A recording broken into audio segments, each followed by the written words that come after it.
రామ జయ రామ జయ జయ రామ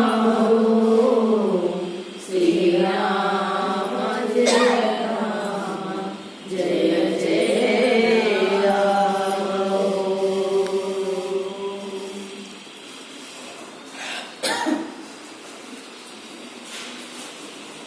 రామచంద్రుని అభిప్రాయము ఎందుకు ఫస్ట్ యుద్ధము, ఆర్తనాదాలు, రక్తపాతాలు ఇవన్నీ జరగకూడదని చివరి ప్రయత్నంగా అంగదుని రాయబారానికి పంపిస్తున్నాడు. ఇక ఫలము చూద్దాం. అంగదుడు ఒక్క క్షణములో రావణుని భవనములో చేరాడు. ఎప్పుడైతే నువ్వు రాయబారానికి వెళ్ళు అంగదా, ఇదిగో నా మాటగా ఇది చెప్పు అని అన్నాడో, ఇక దొరికిందే చాలు రామసేవ అని క్షణం కూడా ఆలస్యం చేయకుండా వెళ్ళిపోయినంట. అంగదుడు ఒక్క క్షణములో రావణుని భవనంలో చేరాడు. మంత్రులతో కలిసి కూర్చొని ఉన్న రావణుణ్ణి నిర్భయంగా చూశాడు. అంగదుడు రావణుని సమీపించి, నేను వాలిపుత్రుణ్ణి, నన్ను అంగదుడు అంటారు, నేను రాముని దూతను, బహుశా నీకు తెలిసే ఉండొచ్చు, రాముడు నీతో ఇలా చెప్పమన్నాడు అని రాముడు పలికిన మాటల్ని ఉన్నదున్నట్లుగా వివరించాడు అంగదుడు. అంగదుని మాటలను ఆలకించి కోపవిష్ఠుడైన రావణుడు, ఈ దుష్టుణ్ణి పట్టుకొని వధించండి అని మంత్రులను ఆజ్ఞాపించాడు. వెంటనే భయంకరులైన 4 రాక్షసులు వెళ్లి అంగదుని పట్టుకున్నారు. తన బలాన్ని ప్రదర్శించాలని అంగదుడు భావించడం వలన శక్తి ఉండి కూడా రాక్షసులకు పట్టుపడ్డాడు. అంగదుని భుజాలు పట్టుకుని రాక్షసులు రావణుని సమీపానికి తీసుకుని వస్తూ ఉండగా అంగదుడు విజృంభించాడు. రాక్షసులను పక్షుల్లాగా విదిలించుకుని ఎగిరి ప్రాసాదంపై నిలిచాడు. అంగదునిచే విసిరివేయబడిన రాక్షసులు రావణుడు చూస్తుండగానే నేల మీద పడిపోయారు. అంగదుడు తన పాదాలతో తప్పగానే ప్రాసాద శిఖరము బ్రద్దలైపోయింది. ఆ విధంగా ప్రాసాదాన్ని పాడు చేసి అంగదుడు ఎగిరి వెళ్లిపోయాడు. రావణుని దూతలు పట్టుబడినప్పుడు దూతను వధించరాదని విడిచిపెట్టాడు. రాముని వద్ద నుండి దూతగా వచ్చిన అంగదుడిని వధించమంటున్నాడు. రావణుడు, ఇలాగే ఉంటాయి ధర్మ అధర్మాలు. అంగదుడు రాముని సమీపించాడు. వానరులందరూ పెద్దగా ధ్వనులు చేశారు. రాముడు యుద్ధానికి సంసిద్ధుడవుతున్నాడు. రావణ్ణి వధించుటకు నిశ్చయించుకున్నాడు. వానరులు అరుపులు విని లంకలో రాక్షసులు ఆయుధములు ధరించి యుద్ధోన్ముఖులు అగుచున్నారు. వానరులతో కలిసి రాముడు లంకను ముట్టడించాడని రావణునితో చెప్పాడు. రాక్షసులు రావణుడు ఏర్పాట్లను దృఢతరం చేసి ప్రాసాదం మెక్కి చూశాడు. అన్ని వైపులా నిండి ఉన్న వానర సేనను చూశాడు. వానరులు సెకండ్లలో జరిగిపోతుందంట. అందుకనే మన జీవితంలో ఎప్పుడు ఏం జరగబోతుందో నాన్న అది మన చేతిలో లేదు. ఊహించనివే చాలా జరుగుతాయేమో జీవితంలో. నాకు ఇది కావాలి, నేను ఇది చేయగలను, నేను అది చేస్తా అనేటివి చాలా తక్కువగా జరుగుతాయి. నువ్వు ఊహించనివి ఎక్కువ జరుగుతాయి. అలా ఊహించని జరిగినప్పుడే మనము బాధతో ఉండిపోతూ ఉంటాం. ఒక్కసారి కనుక మనకు జ్ఞానం ఉంటే ఇది జరగవలసిందే కనుక జరుగుతుంది అనే దశకు మన సాధన వెళ్ళాలి. ఆ విధంగా కనుక వెళ్తే ఏది జరిగినా మనకు బాధ అనిపించదు. ఇది జరగవలసిందే, ఇది జరగకూడదు కాదు. నీకు కానిది నీకు లేనిది రమ్మన్నారాదు, నీది అయినది నీ కొరకున్నది పొమ్మన్నా పోదు. నువ్వు అనుభవించవలసిందే, నువ్వు అనుభవించడానికి వస్తువు ఉండే వాటిని పొమ్మనకు, మరి లేనివి రమ్మనకు. రాకపోగల వాడుక తెలియక, రాకపోగల వాడుక తెలియక వేడుక లేదనకు. నీకు నచ్చిందొస్తే హ్యాపీగా చక్కలు కూడుకుంటాం, నీకు నచ్చందొస్తే ఏడుస్తూ కూర్చుంటాం. రాకపోకల వాడుక తెలియక వేడుక లేదనకు. ఏ కర్మమునకు ఏది ఫలము ఎరిగిన వారెవరు. నీవు అనుభవించే ప్రతి చిన్న సంతోషమైన, ప్రతి చిన్న దుఃఖమైన, పెద్ద దుఃఖమైన అది నీ కర్మ ఫలమే. ఇది ఎప్పుడు మనం జ్ఞాపకం పెట్టుకోవాలి. అందుకని ఒక్కటే ప్రార్థించాలి, భగవాన్ నేను అనుభవించేది కాబట్టి నాకు ఇస్తున్నావు, నువ్వు తట్టుకునే శక్తిని ఇవ్వు. ఇంతకంటే ఏమి ఇక్కడ చెప్తాడు, క్షణాలుగా జరిగిపోతుంది. వానరులతో కలిసి రాముడు లంకను ముట్టడించాడని రావణుడితో చెప్పారు రాక్షసులు. రావణుడి ఏర్పాట్లను దృఢతరం చేసి ప్రాసాదానికి చూశాడు. అన్ని వైపులా నిండి ఉన్న వానర సేనను చూశాడు. వానరులు కోపిస్తే ఉండడం వల్ల భూమి పచ్చగా కనిపించింది. వీళ్ళని ఎలా వధించాలి అనే శంక ప్రథమముగా కలిగింది రావణునికి. తపశ్శాలి, కైలాసాన్ని ఎత్తిన వాడు, కదిలించిన వాడు, తల్లి కోసము ఆత్మలింగాన్ని తెచ్చి ఈ రోజు భూకైలాసంగా పూజిస్తున్నది ఆయన తెచ్చింది. ఇట్లాంటి వాడు కూడా ఒక్కసారి చిన్న చిన్న వానరులు, ఏం పెద్దవాళ్ళు కాదు, కైలాస పర్వతం ఎక్కడ, వానరుడు ఎక్కడన్నా, వాళ్ళని చూసి భయపడిపోతుంది. చూడండి, అంటే అధర్మ ఫలాలు ఎలా ఉంటాయో, ఎప్పుడు అందుతాయో అందుతూ ఉన్నాయి. అందుకనే ఇక్కడ చెప్తున్నాడు చూడండి. మొట్టమొదటి ఆయనకు భయం కలిగిందంట. అది వాళ్ళందరినీ చూసి నిండిపోయింది వానరసేన. ఇంకొకటి, ఆయన వాళ్ళని మర్చిపోయాడు కదా అహంతో. వాళ్ళ నుంచి నాకు మృత్యువు లేకుండా వరని అని అడగలేదు. ప్రథమంగా కలిగింది రావణుడికి. సేనతో ముందుకు ఉద్యమిస్తున్న రాముడిని కూడా చూశాడు రావణుడు. ఈలోగా శత్రు సంహారం చేయవలసిందిగా రాముడు తన సైన్యాన్ని ఆజ్ఞయించాడు. వానరులందరూ దిక్కులు పిక్కటిల్లేలా సింహనాదాలు చేశారు. బండలను, వృక్షాలను చేతులతో ధరించి నిలబడ్డారు వానరులు. వానర సేనలు గుంపులు గుంపులుగా లంకని ఎక్కాయి.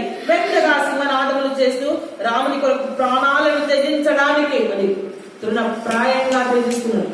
చూడండి, ప్రాణాలు ఎవరి కొరకు?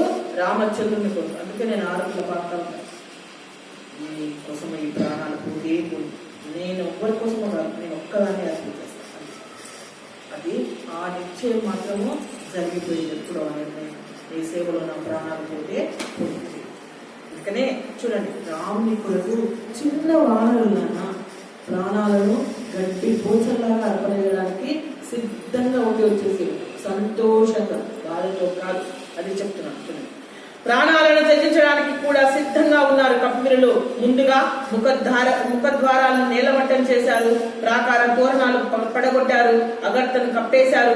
ఎగురుతూ కొందరు, గర్జిస్తూ కొందరు, దుముకుతూ కొందరు, ఇలా లంకలు కప్పేశారు వానరులు. ఇదంతా చూసి రావణుడు క్రూరుడయ్యాడు.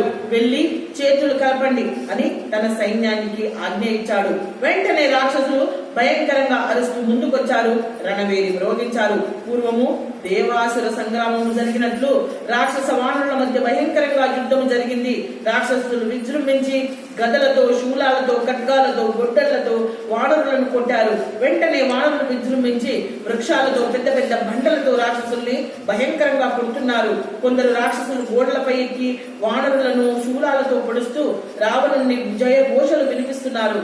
నేలపై ఉన్న వానరులు పైకి ఎగిరి ప్రాకారం మీదుగా రాక్షసులను క్రిందికి లాగి వాళ్ళ మీద రాళ్ల వర్షం కురిపిస్తున్నారు.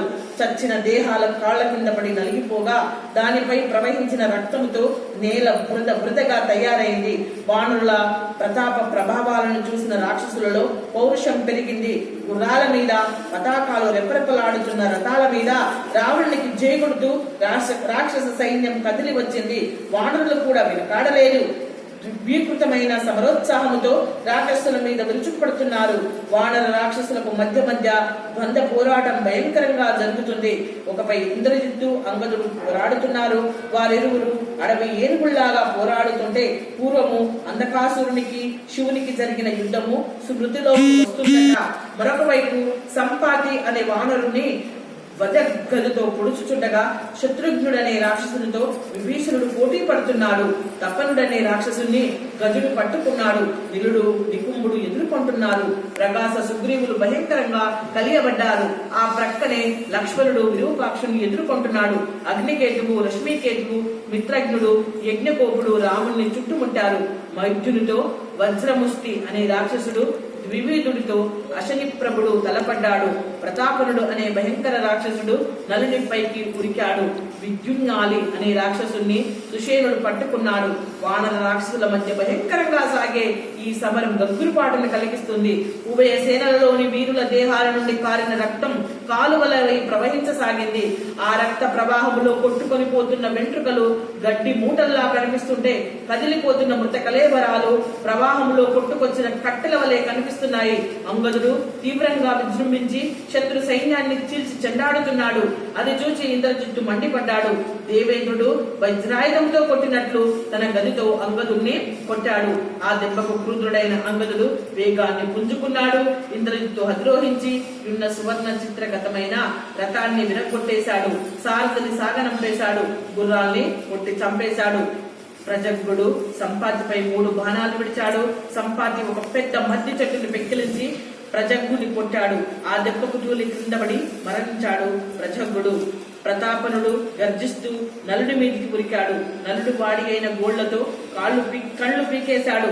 సుగ్రీవుడు విజృంభించి సప్త పర్ణ వృక్షాలతో ప్రగసుని కొట్టి చంపేశాడు. భయంకరుడైన విరూపాక్షుని లక్ష్మణుడు కూల్చేశాడు. అగ్నికేతువు, రశ్మికేతువు, మిత్రజ్ఞుడు, యజ్ఞగోపుడు రాముని బాణాలతో గాయాలు చేశారు. రాముడు కోపించి 4 నారాచ బాణాలను విడిచి 4 కూల్చేశాడు. పళ్ళు కొరుకుతూ పిడికల్ని బిగించి మైద్యుడు వజ్రముష్టిని కొట్టాడు. వజ్రముష్టి తన రథముతో పాటు తెగిన మాకులాగా ఒరిగిపోయాడు. నికుంభుడు ముందుకు దూకి వాడి అయిన బాణాలతో నిలుడిని కొట్టాడు. నిలుడు క్రింద పడి మళ్లీ చండాలాగా పైకి లేచి ఈలోగా నిలుడుపై 100 బాణాలు ప్రయోగించి వికటహాసం చేశాడు. నికుంభుడు నిలుడు ఉద్రేకంతో ఊగిపోతూ నికుంభుని రథచక్రాన్ని ఊడగొట్టి ఆ రథచక్రముతో నికుంభుని సారథిని నాశనం చేశాడు. ఆ ప్రక్కనే దివీదుడు పర్వత శిఖరముతో కొట్టగా అశ్వని ప్రభువు అంతరించాడు. రథారూఢుడై ఉన్న విద్యున్కాలి బంగారు పొన్నులు గల బాణాలతో క్రింద ఉన్న సుషేనుని అనేక పర్యాయాలు పీడించి సింహనాదం చేశాడు. సుషేనుడు కొండలా కంపించే బండనెత్తి విద్యున్మాలి రథంపై విసిరాడు. విద్యున్మాలి రథం నుండి ఎగిరి దుమికి ప్రమాదాన్ని తప్పించుకున్నాడు. చేతిలో గదను ధరించి సుషేనుని మీదికి ఉరికాడు. సుషేనుని వక్షస్థలము మీద గదతో కొట్టాడు. విద్యున్మాలి సుషేనుడు దానిని చలించకుండా పెద్ద బండనెత్తి విద్యున్మాలి గుండెపై విసిరాడు. అంతే, గుండె పగిలిపోయింది. విద్యున్మాలి వధించబడ్డాడు. ఈ విధంగా భయంకరంగా సాగిన సమరములో దేవతల చేతుల్లో దైత్యులు కూలినట్లు వానర వీరుల చేతుల్లో రాక్షసులు రాలిపోతున్నారు. పీనుగుల్ని తినడానికి వచ్చిన నక్కలతో, కుక్కలతో, పైనుండి వాలుతున్న కాకులతో, గ్రద్దలతో రణరంగము బీభత్సంగా గోచరించింది. సూర్యుడు అస్తమించాడు. చీకటి పడింది. దాని కొరకే ఎదురు చూస్తున్న రాక్షసులు విజృంభించారు. పరస్పరము ఘోరంగా కలియబడ్డారు. వానర చచ్చావరా నా చేతిలో అంటూ రాక్షసుని కొట్టి చంపుతున్నాడు. వాళ్ళందరూ అక్కడ ఆ విధంగా యుద్ధం జరుగుతుంది. ఇది 1వ రోజు.